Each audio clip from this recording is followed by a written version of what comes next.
Hola hola et bienvenue sur l'envol des mots. Aujourd'hui je vais vous faire une vidéo un peu spéciale sur la partie des livres, mais spéciale dans le sens où je vais vous présenter ma sélection de livres pour partir en Savoie parce que aujourd'hui j'ai donc reçu un mail de ma future patronne, donc ma patronne de Savoie, qui m'a dit tous les papiers que j'avais à lui envoyer, toutes les informations concernant les logements, tout ça, enfin voilà, toutes les informations dont j'avais besoin. Du coup, là, ça y est, c'est concret, ça y est, c'est parti, quoi, c'est... Roule ma poule, quoi, tout simplement. Jusque-là, j'étais un peu en mode, ouais, imagine, elle change d'avis, ou je sais pas, imagine, il se passe un truc, je peux pas partir, ou... Enfin bref, que sais-je, j'étais un peu dans le doute, on va dire, parce que bah, j'ai pas signé de contrat ou quoi pour le moment, donc voilà, je m'étais dit, ça se trouve, elle va pas m'oublier, tout ça, enfin, voyez-vous, voilà. Mais non, non, elle m'a pas oublié. Du coup, là, aujourd'hui, j'ai reçu ce mail, donc j'ai envoyé toutes les informations dont elle avait besoin. Et puis voilà, je lui ai envoyé ma date d'arrivée parce que du coup, en fait, quand je vais arriver,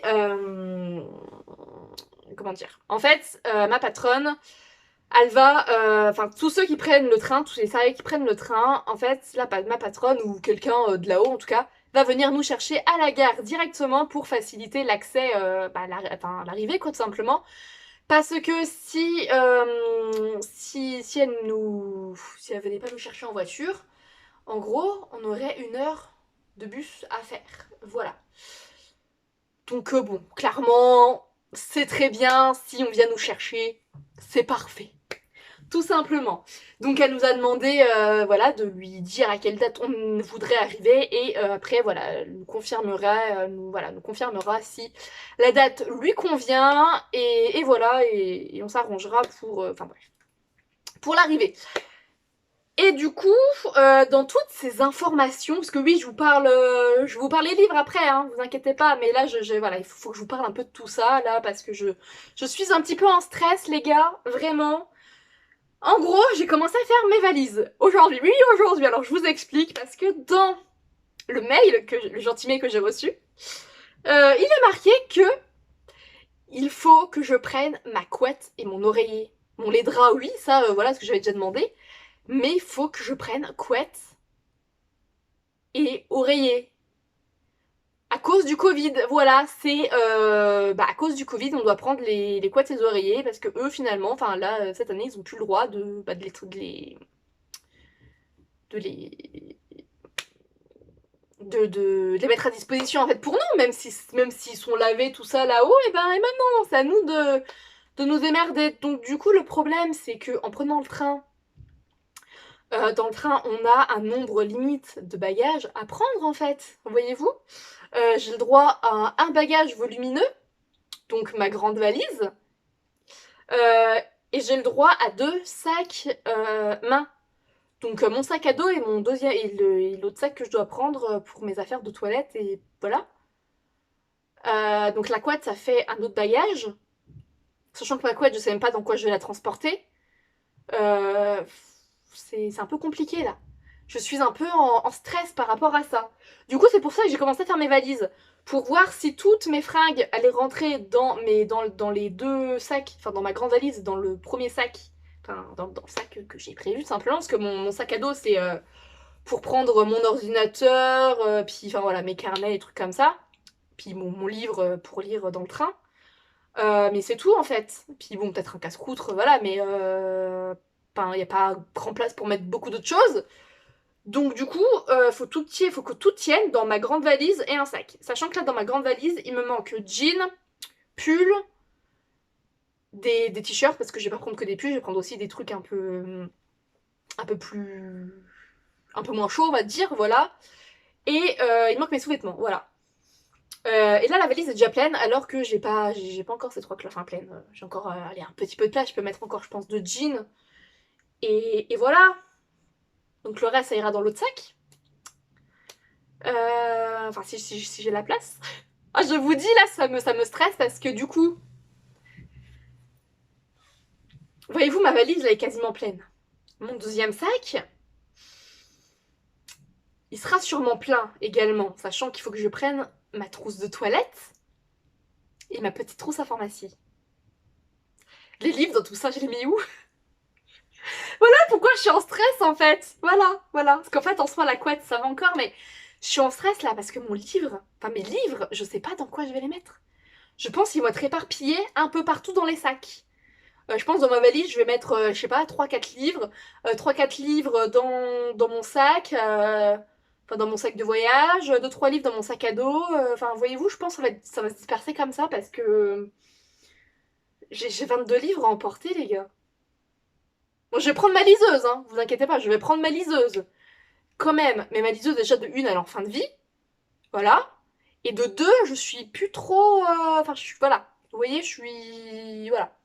Pas trop portée liseuse en ce moment pour lire. Donc clairement, je suis un peu en stress, vraiment. Donc là, je vais vous présenter la sélection des livres que j'aimerais en tout cas emporter. Peut-être qu'il y aura du changement du coup, peut-être que j'en emporterai moins. Peut-être que... Oui, peut-être que j'en emporterai moins. Peut-être que je prendrai que ma liseuse au final, je sais pas. Mais en tout cas, voilà, je vais... Il me faut trouver une solution. S'il vous plaît. Ah mais quand vous allez voir cette vidéo, parce que du coup je vous fais un long vlog, mais là c'est une vidéo à part. Enfin, vous le verrez, je vous explique là, mais ça vous le saurez déjà quand vous aurez la vidéo, enfin bref. Vous allez rire, je le sens bien, vous allez rire, sachant que peut-être qu'à la fin je vous dirai ouais j'ai réussi à tout caser dans les affaires que j'ai. Peut-être que je vais vous dire j'ai réussi à tout caser tout ça. Donc je sens que vous allez bien rigoler en fait. Voilà. Peut-être que moi aussi, hein, le jour où je vais partir, je vais rigoler en me disant, ouais, j'ai stressé de fou, alors que finalement, tout va bien, les gars, tout va bien, voilà. Mais voilà, vous savez, moi je suis quelqu'un d'assez stressé, d'assez angoissée, anxieuse. Donc le moindre petit truc, c'est, voilà. Et sachant qu'en plus, je vais pas être chez moi pendant 3 mois, d'un côté, enfin, voyez-vous, en fait, de pas être chez moi pendant 3 mois, ça me fait un grand soulagement, d'un côté. Parce que ma ville, j'en peux plus, je sature, je sature. Vivre avec ma mère, ça commence à être un peu compliqué. Voilà, parce que bah évidemment, je voudrais mon indépendance, mais c'est pas possible. Donc bon voilà. Donc tout ça, ça fait que je commence vraiment à saturer de rester ici, tout ça. Là, partir 3 mois, ça va me faire un grand bol d'air frais. Ça va me faire du bien. Et d'un autre côté, je stresse de partir, même si je sais que ça va me faire du bien. Je le sais, de toute façon, sinon je le ferai pas. Et puis voilà, j'ai envie de partir, hein. J'ai très envie, j'ai trop hâte. Pour ça d'ailleurs que mes sacs sont déjà faits quasiment. Enfin bref, mais le problème c'est que je suis vraiment en stress par rapport à ça parce que partir 3 mois sans prendre des livres, c'est impossible. Impossible. Donc voilà, s'il faut que je prenne moins de vêtements, je prendrai moins de vêtements, mais mes livres vont rentrer. Je vous jure, je vais faire rentrer mes bouquins. Il n'y a pas moyen. Il n'y a pas moyen. Voilà, il faut que ça rentre. Il n'y a pas d'autre solution. Hein. Voilà, il faut que ça rentre, tout simplement. Bref, on va passer à la sélection de livres, et puis voilà. Donc nous allons commencer par les sagas que je vais emporter. Donc je vais emporter 3 sagas, parce que 3 mois, 3 sagas, vu que 1 mois, une saga avec moi. Enfin avec moi, voilà, enfin, vous savez que moi je fais ce petit challenge là, 1 mois, une saga. Donc je vais commencer par vous présenter une saga que je veux lire depuis des années, ça fait depuis 2015 que cette saga est dans ma pile à lire. Le Dôme de Stephen King. Donc, ça fait depuis 2015, elle est dans ma pile à lire parce que depuis 2015, j'ai que le tome 2. Voilà, le tome 2, c'est celui-là du coup. Le tome 1, il est là. J'ai le tome 2 dans ma pile à lire depuis 2015. Honte à moi, mais je n'avais pas encore acheté le premier. Enfin, en fait, je pensais pas acheter le premier tome, voyez-vous, j'y pensais pas. Et voilà, là, ça y est, c'est fait. C'est acheté. Et j'en suis ravie, vraiment. Donc voilà, le Dôme. Est-ce que je vous lis les résumés? Oh, allez, soyons fous. Soyons fous. Parce que peut-être que ce sera la dernière vidéo que vous aurez de moi. Peut-être. Enfin, je dis ça, voilà, parce que en gros, c'est pareil dans ce fameux mail que ma patronne m'a envoyé, enfin, m'a envoyé à un salarié, tout simplement, nous a dit que dans les appartements, il n'y avait pas de télé. Et qu'il n'y avait pas de wifi. chouette. Donc du coup pour la wifi j'ai trouvé une solution, vous inquiétez pas, voilà. Mais ça dépendra du réseau de là-haut, si le réseau il passe ou pas. Ça après je sais pas, enfin si je pense que mon opérateur peut savoir, je pense. Donc ça après je verrai. J'ai peut-être trouvé une solution, mais bon quand même quoi. Si j'ai pas de wifi, vous aurez pas de nouvelles de moi pendant 3 mois. Enfin, en tout cas sur YouTube. Voilà, parce que du coup j'aurai que ma 4G de mon portable pour vous tenir au courant sur Instagram. Ça serait très très compliqué, hein. Donc clairement je suis en train de trouver la solution actuellement pour ça. Voilà. On va voir, je vais voir, je vous en reparlerai de toute façon. Mais voilà. Mais sinon, je vous disais, soyons fous, je vais vous lire les résumés des livres, même s'il y en a beaucoup, parce que... Parce que voilà, soyons fous. Vous commencez à me connaître. Hein, moi, les vidéos à rallonge, j'aime, voilà. Donc, le dôme, le résumé, on nous dit... Un matin d'automne, la petite ville de Chestermill, dans le Maine, est inexplicablement et brutalement isolée du reste du monde par un champ de force invisible. Personne ne comprend ce qu'est ce dôme transparent, d'où il vient et quand, ou si, il finira par disparaître. L'armée semble impuissante à ouvrir un passage, tandis que les ressources à l'intérieur se raréfient. Jim Rennie, premier adjoint de Chestermill, voit tout de suite le bénéfice qu'il peut tirer de la situation. Lui qui a toujours rêvé de mettre la ville sous sa coupe. Un nouvel ordre social régi par la terreur s'installe et la résistance s'organise autour de Dal Barbara, vétéran d'Irak, et chef cuistot fraîchement débarqué en ville. Voilà, ça a l'air super sympa. Voilà, une petite duologie, ça va être sympa. Le Dôme, j'ai déjà vu la série télé, mais bon, ça fait tellement longtemps que j'en ai plus trop de souvenirs. J'ai quelques images dans ma tête qui reviennent. Mais voilà, est-ce que ça va être pareil ou pas? Mais en tout cas, je sais que les livres seront beaucoup mieux. Donc écoutez, ma foi, j'ai très hâte de découvrir ça. Vraiment. Et puis voilà, tout simplement, pour la première saga. Que j'aimerais importer, enfin en tout cas que j'aimerais emporter. On va dire que j'aimerais parce que ça se trouve, ça va tomber à l'eau. Non, non, non, je vais réussir, je vais réussir. Ensuite, autre saga, il s'agit de... Attendez, il me manque un livre là pour cette saga, je crois. C'est Hopeless. Donc c'est Hopeless, Losing Up et Finding Cinderella de Colleen Hoover. Mais j'ai l'impression qu'il me manque un livre pour cette saga. Non? Il n'y a pas d'informations? Vous savez, des fois à la fin des livres, il y a des informations. Découvrez l'histoire du point de vue de Holder dans Losing Up.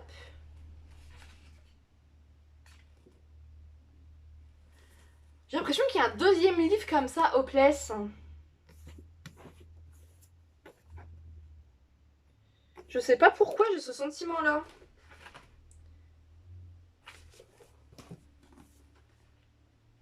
Bon, je sais que les deux autres, ils font partie de la saga, hein, voilà, mais...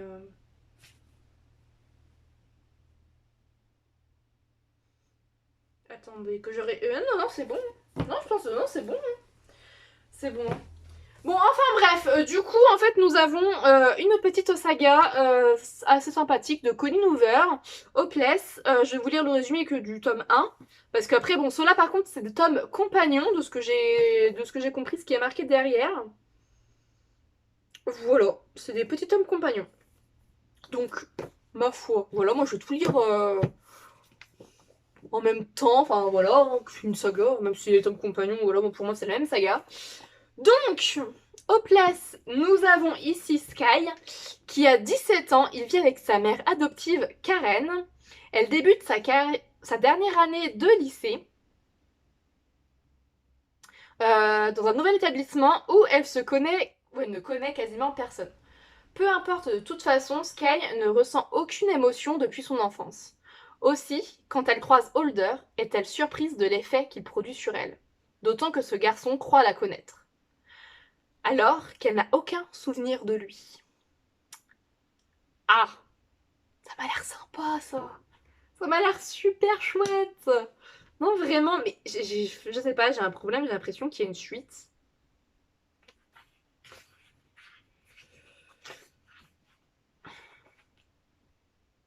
Bon bah écoutez, je retournerai faire mes recherches parce que... Oui, enfin, il y a les 2 petits tomes compagnons là, mais voilà. Je sais pas, j'ai l'impression que... Après c'est peut-être moi qui déraille, hein, voilà, qui sait. Mais voilà, en tout cas, notre petite série donc basée, enfin une petite série romantique que j'aimerais prendre. Donc 3 livres, voilà, de plus. Ensuite, la dernière saga, c'est une saga chouchou à mon cœur, vraiment. Chouchou, celle-là, même si je peux pas emporter mes autres livres, imaginons, c'est la saga que je veux emporter parce que c'est ma saga favorite en termes de romance. Vraiment, c'est une romance MM. C'est Dégradation de Camille L. Alors ça, c'est de l'auto-édition. Moi, je l'ai eu sur... Attendez, comment il s'appelle le site? J'ai plus le nom du site.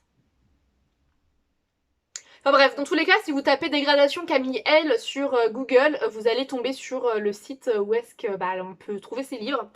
J'ai lu tous ces romans de l'autrice. Les autres, je les ai lus en e-book parce que là, j'ai que sa saga Dégradation. Les autres, je les ai lus en e-book et franchement, cette plume, c'est vraiment un coup de cœur. De base, cette saga, c'est une fanfiction de base. C'est une fanfiction sur les One Direction. Ça l'écrivait sur son blog avec, voilà, avec les personnages de One Direction. Enfin, les personnages. Oui, enfin, vous avez compris. Mais du coup, elle, dans sa trilogie, et ben c'est des enfin les personnages ont d'autres prénoms en fait, voilà. Et ça j'aime beaucoup. J'aime beaucoup, mais vraiment, cette saga, c'est une trilogie. C'est ma saga chouchou en romance. Voilà. Pour vous dire, j'ai lu, bon, j'ai pas lu le 3e tome encore, le 3e tome, parce que je l'ai eu c'est récemment encore que j'ai acheté le 3e tome, en papier. Mais ces deux, le tome 1 et le tome 2, je les ai lus au moins 3-4 fois. 3-4 fois. Je les connais quasiment par cœur. Je sais déjà comment commence le livre, en fait. Voilà. Mais je ne vais pas vous spoiler, je vais juste vous lire ce qui est marqué derrière, parce qu'il n'y a pas vraiment de résumé. Mais vraiment, c'est une très très belle histoire d'amour. Voilà, je vous fais sa pub ici, aujourd'hui, même si je vais vous en parler en avis lecture plus tard, parce que je sais que je vous en ai jamais parlé encore. Mais cette saga, une pépite, je vous jure, cette saga, elle m'a fait pleurer, je me suis reconnue dans un personnage, non vraiment, c'est tellement bien, tellement bien. Voilà. Donc, sinon, après l'instant pub, enfin l'instant pub, voilà, complètement comme ça, d'un coup, eh bien, je vais vous lire le résumé. Parce que ça commence bien, je ne sais plus lire. Parce que certaines histoires d'amour ne s'écrivent pas, mais se vivent. Qu'est-ce que tu ferais s'il te restait seulement 100 jours à vivre? Anonyme. C'est Anonyme qui écrit ça, parce que c'est sur un chat là au début. Je ne sais pas, vivre je suppose. J'essaierai de vivre. Nathan. Quand la banalité rencontre la destruction. Voilà le résumé, c'est que ça. C'est que ça. Et ici, nous suivons un personnage atteint d'un... alors attendez, parce que je sais plus le terme exact. Il est borderline, je crois. Je crois que c'est ça le terme exact. C'est le seul truc qui m'échappe là, c'est ça. C'est le terme. Ouais, c'est ça. C'est bien borderline. Nous allons suivre un adolescent, enfin un adolescent.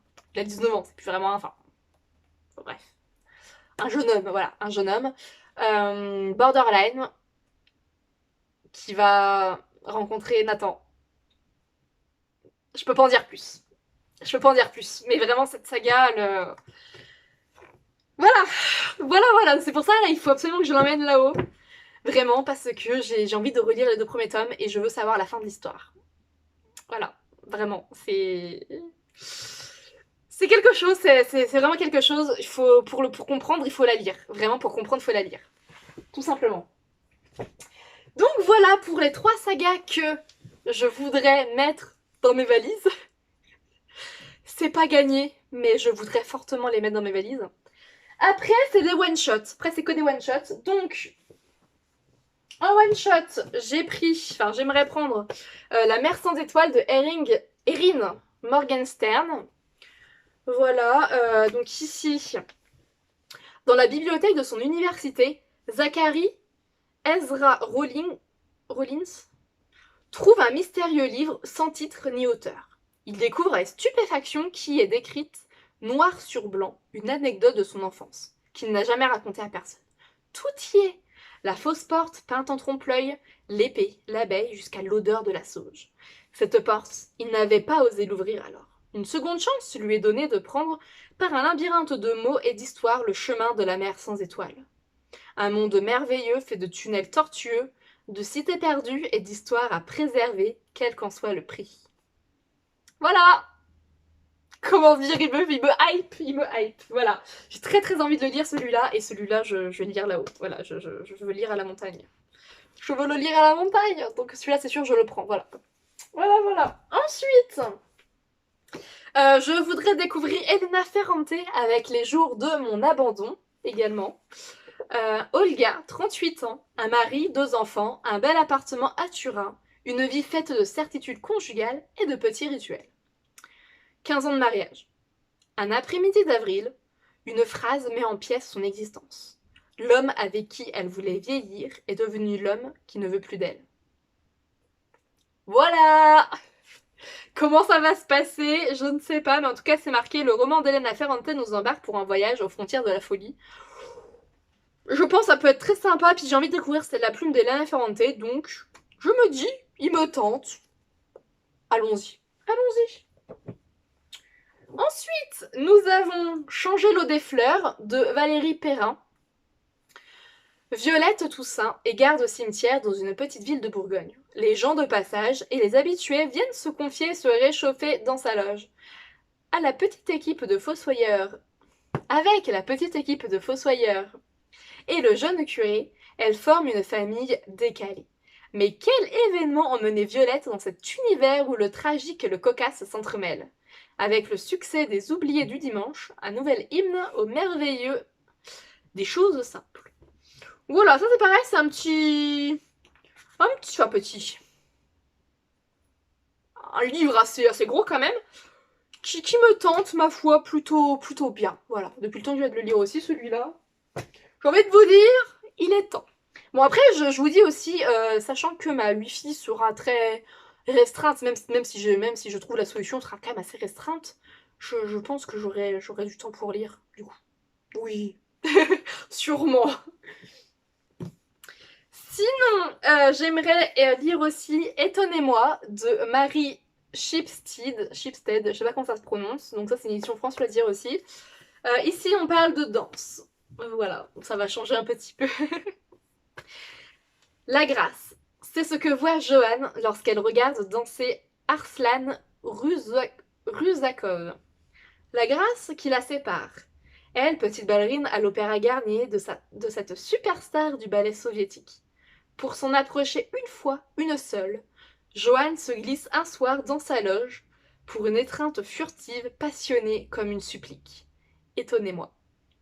20 ans plus tard, Joanne vit dans une petite banlieue de Californie où elle se consacre désormais à son mari et son fils, Harry. Son passé de danseuse, elle a choisi de l'oublier. Mais comment oublier quand elle regarde Harry danser? L'enfant montre de prodigieuses aptitudes. Pour lui, Joanne va renouer avec l'univers du ballet, ce monde aussi cruel que merveilleux qui a brisé son cœur, son corps et tous ses rêves. Un monde où évolue encore Arslan. Encore une petite romance. J'ai peur d'être déçue, même si le résumé me tente énormément, j'ai peur d'être déçue parce que, comme je vous disais, quand je sors de mes autrices chouchou en matière de romance, je suis souvent déçue. Donc, voilà, là, celui-là je l'ai pris parce que oui, le résumé me tente énormément et que ça parle de danse classique. Et alors moi, pour ceux qui ne le savent pas, j'ai fait entre 4 et 5 ans de danse classique. Ça me manque, voilà, c'est comme la natation, voilà. Mais bon, ça j'ai repris donc ça va. Mais voilà, la danse classique c'est quelque chose qui me manque. Et du coup ce livre me parlait, donc je l'ai acheté. Mais j'ai peur d'être déçue, c'est pour ça que je l'ai pas encore lu en fait, depuis le temps qu'il est dans ma pile à lire. Parce que j'ai peur d'être déçue en fait. Voilà. mais il est temps de le lire. Je pense que ça y est, il est temps. Enfin, il est temps. C'est bientôt son heure, en tout cas. Ensuite, Le train des orphelins de Christina Baker-Klein. Alors ici, nous rentrons dans un roman historique. Viviane, fillette irlandaise dans l'Amérique des années 20. Molly, jeune métisse indienne d'aujourd'hui. 2 enfants abandonnés, 2 destins qui n'auraient jamais dû se croiser. Comme souvent dans les livres ou dans les films. Viviane, 9 ans, irlandaise, se retrouve brutalement orpheline à New York en 1929. Avec des milliers d'autres petits déshérités, elle est envoyée à bord d'un train dans l'ouest des États-Unis. Là-bas, les enfants sont adoptés ou destinés à servir de main-d'œuvre gratuite dans des familles modestes. Commence pour Viviane un terrible voyage. De nos jours, Molly, 17 ans, doit faire des travaux d'intérêt général afin d'éviter la maison de correction. Sa mission, aider Viviane, 91 ans, à ranger son grenier. Peu à peu, le passé tumultueux de Viviane ressurgit, et si la vieille dame distinguée et la jeune fille rebelle avaient plus en commun qu'il n'y paraît. Ça, c'est le genre de livre historique qui mêle 2 générations que j'aime énormément. J'aime beaucoup entendre ce genre de roman, ce genre de récit, d'histoire. C'est quelque chose que j'aime beaucoup. Voilà, des personnes âgées qui racontent leur histoire à des personnes plus jeunes. C'est quelque chose que j'aime énormément. C'est généralement beau, touchant, avec un message derrière. Donc voilà, encore un livre qui me fait très envie. En même temps, j'ai envie de vous dire tous les livres que j'ai sélectionnés pour partir, même tous les livres de ma bibliothèque, me font tous très envie. Sinon, ils ne seraient pas là, tout simplement. Tout simplement. Il me reste une dernière pile à vous montrer. Donc ici, c'est Le Pingouin de Andrei Fourkov. Je sais pas comment ça se prononce. Ici, je pense que c'est historique aussi, je sais pas trop. Je vais vous lire le résumé, je sais plus de quoi ça parle, mais voilà. Celui-là, je l'ai acheté vraiment parce qu'il y a un pingouin, et voilà, parce que j'aime les pingouins. Oui, il m'en faut peu pour acheter un livre des fois. Je sais plus, enfin j'avais lu le résumé, mais je sais plus du tout de quoi ça parle, donc voilà. Alors du coup, ici nous sommes à Kiev, avec Viktor Zolotarev et le pingouin. Le pingouin Misha tente péniblement de survivre. Attendez, je vais vous refaire la phrase parce que là j'ai lu d'une façon, mais alors non, ça va pas. À Kiev, Viktor Zolotarev et le pingouin Misha tentent péniblement de survivre. C'est mieux. Victor, journaliste, est sans emploi et Misha, rescapé du zoo, traîne sa dépression entre la baignoire et le frigidaire de l'appartement. Lorsque le patron d'un grand quotidien offre à Victor d'écrire les nécrologies, les petites croix de personnalités pourtant bien en vie, Victor saute sur l'occasion. Un travail tranquille et lucratif. Mais un beau jour, les petites croix se mettent à mourir de plus en plus nombreuses, et à une vitesse alarmante, plongeant Victor et son pingouin neurasthénique dans la tourmente de ce monde impitoyable et sans règles qu'est devenu l'ex-Union soviétique.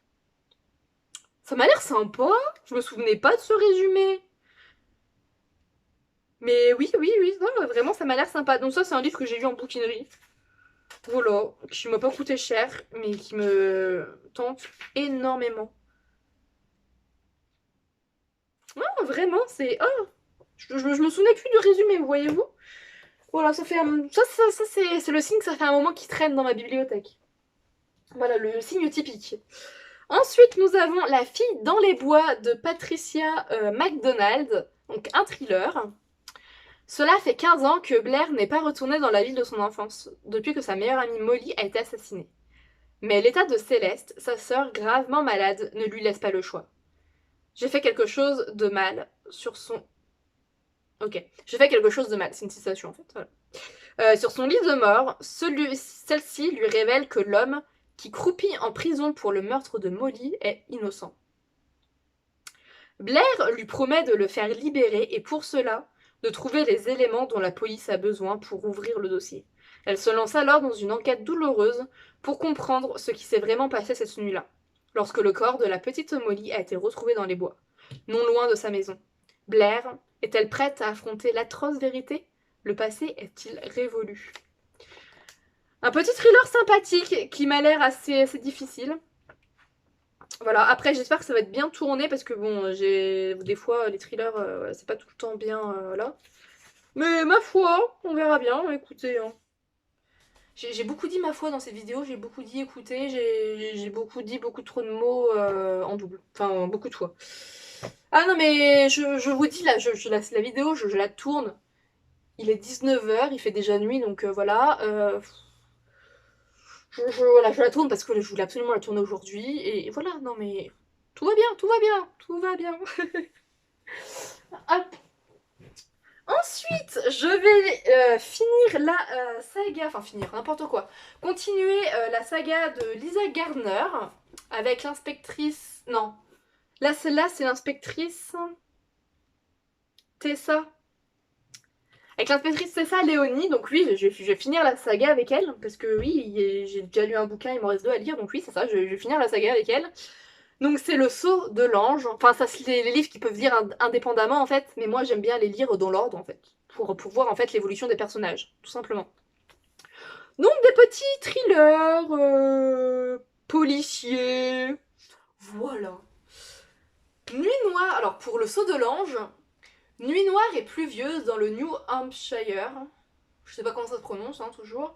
Au détour d'une route, une voiture fait une violente embardée. Nicole, qui conduisait, ne se souvient de rien, sauf d'une chose, sa fille qui était avec elle, a disparu. Si les recherches de la police confirment la présence d'une autre personne lors de l'accident, le mari de Nicole prétend que l'enfant n'a jamais existé. Qui croire? Que s'est-il réellement passé cette nuit-là? La nouvelle enquête du brigadier Wyatt Foster et de l'inspectrice Tessa Leoni impose une fois de plus Lisa Gardner dans le Grand Prix des lectrices de Elle pour La Maison d'à côté comme l'un des maîtres du thriller psychologique. J'ai trop hâte. Ensuite, pour Famille parfaite, toujours de Lisa Gardner et toujours avec Tessa Leoni. Ici, nous suivons les Denb, je sais pas comment ça se prononce. Les Denb semblaient sortir des pages de magazines glamour. Un mariage modèle, une belle situation, une ravissante fille de 15 ans, une demeure somptueuse dans la banlieue chic de Boston. Une vie de rêve, jusqu'au jour où ils disparaissent tous. Pas d'effraction, pas de témoins, pas de motif, pas de demande de rançon, juste quelques traces de pas et de débris de cartouches de taser sur le sol de leur maison. Pour la détective privée Tessa Leoni, l'enlèvement ne fait aucun doute. Mais que pouvait donc bien cacher une existence en apparence aussi lisse? C'est ce qu'on se demande. C'est ce qu'on se demande tous. Voyons, voilà. Donc voilà. D'autres petits thrillers. Ensuite, nous passons à une petite lecture fort sympathique et je pense assez feel good, enfin en tout cas je pense. C'est Le secret de la manufacture de chaussettes inusables de Annie Barrault. Voilà, donc c'est l'autrice, je crois, oui c'est ça, l'autrice des cercles littéraires des amateurs d'épluchures de patates, que je n'ai pas lu, mais j'avais très envie de découvrir celui-ci. Donc ici, ça se passe en été 1938. Leila Beck, jeune citadine fortunée, refuse le riche parti que son père lui a choisi et se voit contrainte pour la première fois de sa vie de travailler. Recrutée au sein d'une agence gouvernementale, elle se rend à Macedonia pour y écrire un livre de commande sur cette petite ville. L'été s'annonce mortellement ennuyeux, mais elle tombe vite sous le charme des excentriques désargentés chez lesquels elle réside, les Roméines, je sais pas comment ça se prononce, les Roméines je dirais. Autrefois propriétaire de la manufacture, cette famille a une histoire intimement liée à celle de la ville. De soupçons à révélation, Leila va changer à jamais l'existence des membres de cette communauté et mettre au jour vérité enfuie et blessures mal cicatrisées. Voilà, ça m'a l'air sympa, ça m'a l'air assez feel good. Voilà. Qu'est-ce qu'on nous dit? Annie Barrault nous revient avec un roman aussi délicieux, charmant et attachant que le célèbre cercle littéraire des amateurs d'épluchures de patates. Non, vraiment, ça m'a l'air très, très sympa, ça. Très, très sympa. Et depuis le temps, qui traîne encore. J'ai beaucoup de livres qui traînent depuis trop longtemps et c'est compliqué de tout lire. Ici, nous, maintenant, je sais plus parler, je sais plus parler. Maintenant, nous allons avec le livre Au revoir là-haut de Pierre Lemaître. C'est toujours pas français, mais on va y arriver, on va y arriver. Vous inquiétez pas, je vais arriver à la fin de la vidéo en vie. Voilà, il me reste, après celui-là, il me reste 3 livres. Ça devrait aller, je devrais m'en sortir. Cette vidéo, vous allez vous marrer, je le sens, vous allez vous marrer. Moi-même, je me marre là actuellement, donc voilà. Donc, Au revoir là-haut, c'était un film que j'avais très envie de voir, mais voilà, je l'ai pas fait, et j'ai acheté le bouquin. Voilà, mais je pense que c'est le mieux. Rescapés du premier conflit mondial, détruits par une guerre vaine et barbare, Albert et Édouard comprennent rapidement que le pays ne pourra rien faire pour eux. Car la France, qui glorifie ses morts, est impuissante à aider les survivants. Abandonnés, condamnés à l'exclusion, les deux amis refusent pourtant de céder à l'amertume ou au découragement. Défiant la société, l'État et la morale patriotique, ils imaginent une arnaque d'envergure nationale, d'une audace inouïe et d'un cynisme absolu. Voilà, celui-ci me fait très envie, j'ai très hâte de voir ce que ça peut donner, vraiment. Puis en plus, dedans, on a des images. Ah, c'est les images du film! On a des images du film à l'intérieur. Ah, c'est super sympa. J'adore. J'adore. Non, vraiment, c'est... Waouh.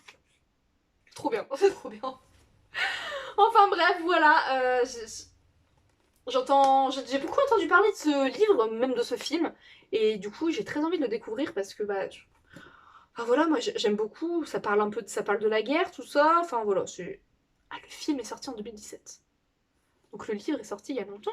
Bon, si je l'ai pas, enfin je l'ai depuis peu hein, dans ma pile à lire, mais le livre est sorti depuis longtemps du coup, je pense. C'est sorti, je pense, avant. 2013. 2013. Bon, bah voilà. Ça fait un moment, évidemment. Effectivement.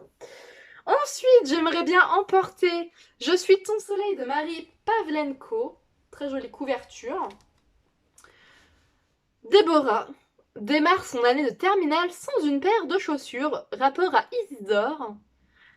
Le chien clochard qui s'arme à les dévorer. Mais ce n'est pas le pire, non. Le pire, est-ce sa mère qui se... C'est pas français, attendez. Ah si, d'accord, ok. Le pire, est-ce sa mère qui se met à découper frénétiquement des magazines ou son père au bras d'une inconnue aux longs cheveux bouclés? Le bac est en ligne de mire et il va falloir de l'aide. Des amis, du courage et de beaucoup d'humour à Déborah pour percer les nuages comme un soleil. Voilà, et ça c'est une petite romance, enfin une petite romance, n'importe quoi. Un petit roman ado, voilà, qui m'a l'air sympathique et qui me fait très envie. C'est pareil, je l'ai dans ma pile à lire depuis une éternité. Celui-là, je l'ai en e-book depuis une éternité. J'ai acheté le bouquin il n'y a pas très longtemps, mais il est quand même dans ma pile à lire depuis belle lurette. Vraiment depuis très longtemps. Comme beaucoup. Voilà. Et enfin, les deux derniers livres.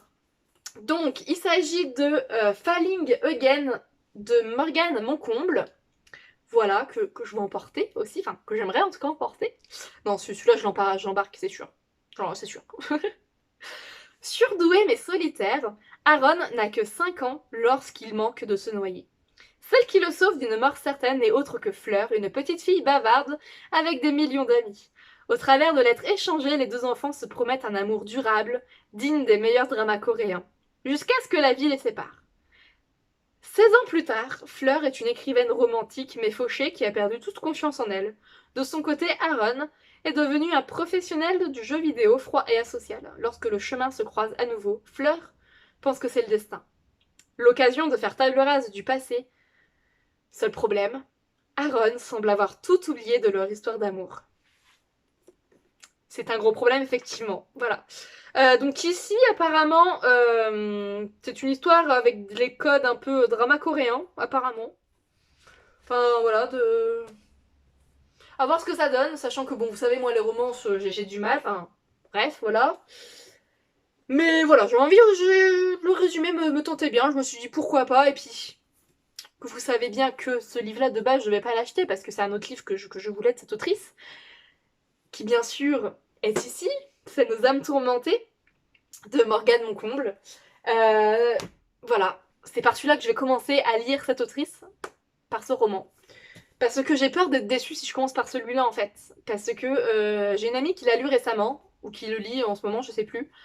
Mais elle m'a dit en gros que c'était assez cliché et qu'elle levait les yeux au ciel assez souvent dans le livre en fait. Donc j'ai un peu peur. Voilà, donc du coup c'est pour ça que je préfère commencer par celui-là. Voilà, qui me fait un peu moins peur. Voilà. Donc voilà.